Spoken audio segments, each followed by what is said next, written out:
بسم اللہ الرحمن الرحیم۔ السلام علیکم جماعت نہم اور جماعت دم۔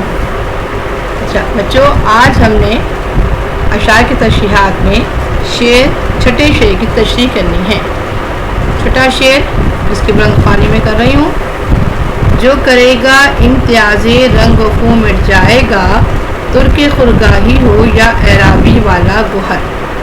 اب آپ نے اس میں بچوں، چونکہ یہ ہمارا ری انفورسمنٹ چل رہا ہے، ریویژن کلاسز ہو رہی ہیں، سلیبس پورا کمپلیٹ ہو چکا ہے، پہلے بھی آپ کو سب کچھ نوٹس دیے جا چکے ہیں، فزکس کلاس میں لکھوایا جا چکا ہے۔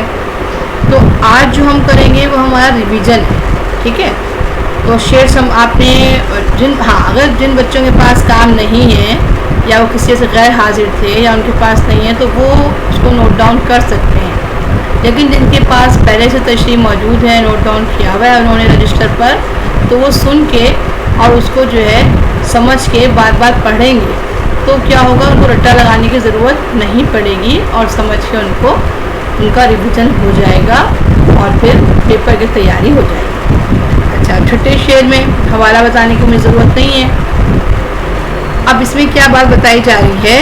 جو کرے گا امتیاز رنگ و خوں مٹ جائے گا۔ اس شعر میں حکیم الامت علامہ اقبال مزید کہتے ہیں کہ مسلمانوں کا اتحاد وقت کی اہم ضرورت ہے۔ مسلمانوں کا اتحاد وقت کی اہم ضرورت ہے اور تعلیمات نبوی صلی اللہ علیہ وسلم کے عین مطابق ہے۔ آپ صلی اللہ علیہ وسلم نے اپنے آخری خطبے میں ارشاد فرمایا تھا کہ میں رنگ و نسل کے سارے امتیازات اپنے پاؤں تلے رونتا ہوں۔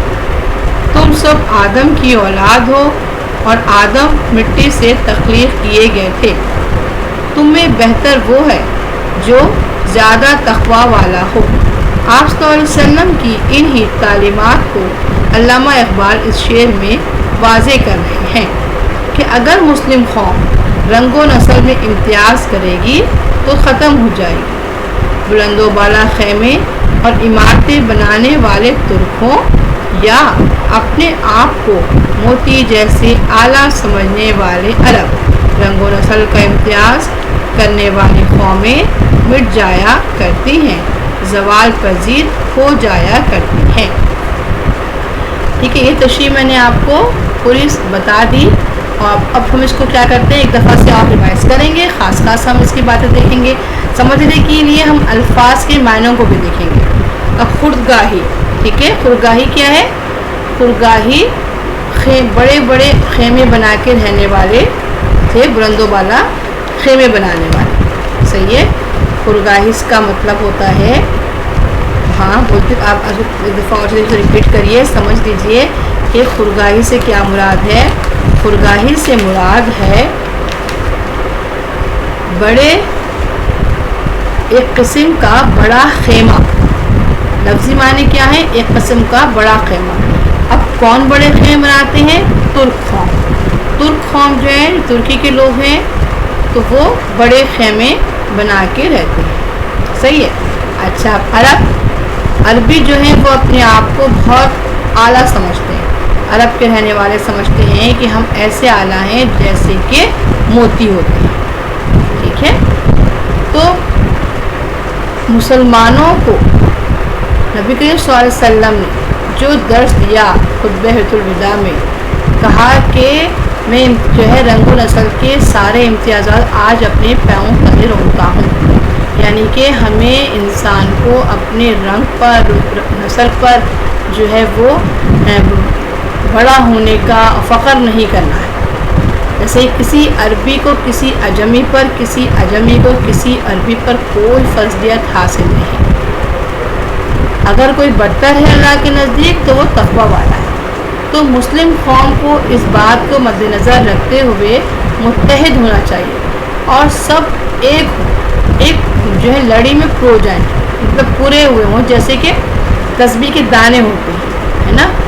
تو جب ہم قوم متحد ہوگی، مسلمان قوم جب ایک ہوگی تو وہ دوسری اقوام کا کسی بھی معاملے میں مقابلہ کر سکے گی، ان کو شکست دے سکے گی، ٹھیک ہے۔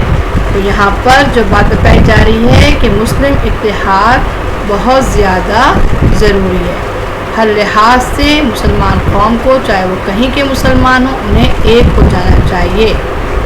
ہر قسم کے تفرقے کو، ہر قسم کے جو ہے وہ اختلافات کو بھلا کر، اور برتر یہ نہیں کہ میں یہ سمجھوں کہ جی میں تو عربی ہوں تو میں بہت برتر ہوں، ٹھیک ہے، نہیں، بلکہ سب ایک ہیں، چاہے وہ عربی ہوں چاہے وہ ترکی ہوں، سب کو ایک ہونا ہوگا، ٹھیک ہے، جبھی مسلمان قوم جو ہے وہ دوسری اقوام کا مقابلہ کر سکتی ہے، ٹھیک ہے۔ یہ شعر نمبر 6 کا اعادہ ہو گیا۔ آپ کو دفعہ سے پھر تشریح بھی ایک طریقے سے آپ کو ڈکٹیٹ کرائی اور پھر الگ سے سمجھایا بھی میں نے آپ کو، تاکہ کوئی بھی آپ کو ذہن میں اگر نہیں سمجھ میں آئے تو وہ اچھی طریقے سے آ جائے گا اور آپ کو ریوائز کرنے میں آسانی ہوگی، ٹھیک ہے۔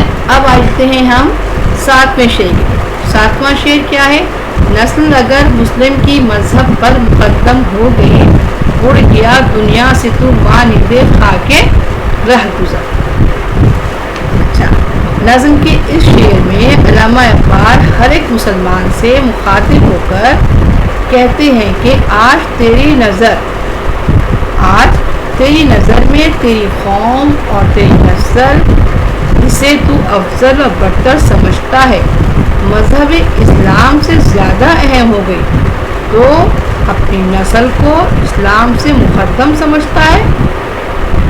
تجھے کیا ہو گیا ہے؟ تجھے نبی اکرم صلی اللہ علیہ وسلم کی ساری 7 تعلیمات بھلا دی۔ اگر تو نے آپ صلی اللہ علیہ وسلم کی تعلیمات کو فراموش کر کے اپنی نسل کو فضیلت دی تو دنیا سے تیرا نام نشان مٹ جائے گا، تو اور تیری وجہ سے ساری مسلم قوم راستے کی غبار کی طرح اڑ جائیں گے، کفر الحاد کی طاغوتی طاقتیں تمہیں رون کر آگے نکل جائیں گی، تم راستے کی گرد کی طرح تھوڑی دیر میں اڑ جاؤ گے اور پل بھر میں بیٹھ جاؤ گے۔ اب بھی وقت ہے کہ ہوش کے ناخن لو، قرآن مجید اور سنت رسول صلی اللہ علیہ وسلم کو تھام لو، کہیں ایسا نہ ہو کہ دنیا والے تمہیں فراموش کر دیں، فراموش کریں گے ہی، اور دنیا والے تو فراموش کریں گے ہی بلکہ اللہ تعالیٰ بھی تمہیں فراموش کر دے گا۔ اب اس والے شعر میں کیا بات بتائی جا رہی ہے کہ اگر ہم مذہب سے زیادہ نسل کو اہمیت دیں اور ہم یہ کہیں نہیں ہم تو جو ہیں وہ بہت اعلیٰ نسل سے تعلق رکھتے ہیں، ہم تو عربی ہیں، ٹھیک ہے، یا ہم ترکی ہیں، اس کو ہم نے فضیلت دی اور نبی کریم صلی اللہ علیہ وسلم کی تعلیمات کو فراموش کر دیا، دین کو فراموش کر دیا، کہ دین ہمیں کیا کر رہا ہے؟ ہماری پہلی ترجیح، پہلی جو افضلیت ہے اور پہلے جو اکبرین مقام دینا ہے وہ اس بات کو کہ دین ہم سے کیا چاہتا ہے، کیونکہ ہمارے پاس قرآن اور سنت موجود ہے، تو قرآن کی تعلیمات کیا ہیں، سنت نبی صلی اللہ علیہ وسلم کیا ہے، اس کے مطابق ہم چلیں، ہم اپنی نسل کو اہمیت نہ دیں، اولیت اپنی نسل کو نہ دیں، بلکہ ہم تعلیمات نبی صلی اللہ علیہ وسلم کو اہمیت دیں اور ہر قسم کے تفرقے کو مٹا دیں۔ لیکن اگر ہم نے ایسا کیا، ہم نے خود کو اہم سمجھا، اپنی نسل کو اچھا سمجھا، تو پھر کیا ہوگا؟ کفر اللہ کی طاقتیں ہمیں رون دیں گی اور ہم کیا ہو جائیں گے؟ ہم راستے گرد و غبار کی طرح رہ جائیں گے، ہماری کوئی حیثیت نہیں رہے گی، ٹھیک ہے، اور پھر دنیا ہمیں پاؤں تلے رون دے گی اور ہمیں وہ فراموش کر دے گی، ہمارا نام باقی نہیں رہے گا، اور پھر اللہ تعالیٰ بھی ہمیں فراموش کر دے گا، اللہ بھی ہمیں بھول جائے گا، ٹھیک ہے۔ اللہ تعالیٰ نے کیا کہا ہے قرآن میں؟ وَاعْتَصِمُوا بِحَبْلِ اللَّهِ جَمِيعًا وَلَا تَفَرَّقُوا، اور اللہ کی رسی کو مضبوطی سے تھام لو اور آپس میں تفرقے میں نہ پڑو۔ اس میں اس بات کا درس دیا گیا ہے اس قرآنی آیت میں کہ مسلمانوں کو کہ وہ آپس کے تفرقے کو بھول جائے، ٹھیک ہے، فرق نہ کریں، نسل پر فرق نہ کریں، بلکہ کس کو تھام لیں؟ اللہ کی رسی۔ اللہ کی رسی سے مراد قرآن، سنت نبی صلی اللہ علیہ وسلم، دین کو تھام لیں، دین کو، ٹھیک ہے۔